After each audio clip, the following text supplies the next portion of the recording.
সংবেদনশীল এক মামলায় যুগান্তকারী রায় শীর্ষ আদালতের। বুধবার নিষ্কৃতি মৃত্যুর আবেদনে সাড়া দিল সুপ্রিম কোর্ট। গাজিয়াবাদের বছর 32-এর হরিশ রানা দীর্ঘ 13 বছর ধরে রয়েছেন কোমায়। 13 বছর ধরে করছেন লড়াই। মাথা থেকে পা পুরোই অসাড়, সামান্য নড়াচড়ারও ক্ষমতা নেই। বিছানায় তাঁর একমাত্র আশ্রয়। পার্মানেন্ট ভেজিটেটিভ স্টেটে রয়েছেন হরিশ রানা।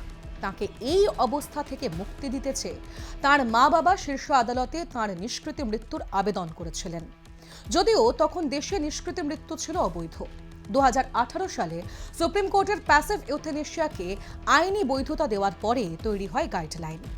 অবশেষে বুধবার এই সংবেদনশীল মামলায় সব দিক খতিয়ে দেখে সুপ্রিম কোর্টের বিচারপতি জেবি পারদিওয়ালা এবং বিচারপতি কেভি বিশ্বনাথনের ডিভিশন বেঞ্চ হরিশ রানার পরিবারের আবেদন মঞ্জুর করে।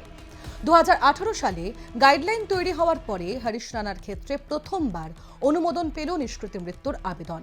আদালত জানিয়েছে, দুটি দিক খতিয়ে দেখে গাজিয়াবাদের এই তরুণের ক্ষেত্রে নিষ্কৃতি মৃত্যুর অনুমতি দেওয়া হয়েছে।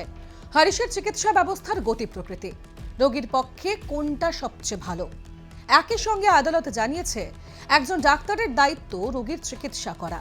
যখন রোগীর আরোগ্য লাভের কোনো আশা থাকে না, তখন সেই দায়িত্বের আর কোনো অর্থ থাকে না। প্রাইমারি ও সেকেন্ডারি দুই মেডিকেল বোর্ডই জানিয়েছে, এই পরিস্থিতিতে কৃত্রিম খাবার ও চিকিৎসার সব ব্যবস্থা বন্ধ করাই এখন রোগীর জন্য মঙ্গলের।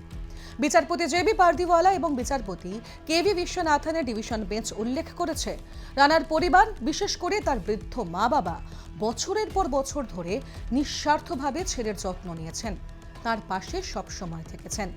তাই তাদের আবেদন অবশ্যই যুক্তিগ্রাহ্য। শীর্ষ আদালতের রায় অনুযায়ী এরপরে হরিশ রানাকে দিল্লির এইমসের প্যালিয়েটিভ কেয়ার সেন্টারে নিয়ে যাওয়া হবে। সেখানেই হবে পরবর্তী প্রক্রিয়া।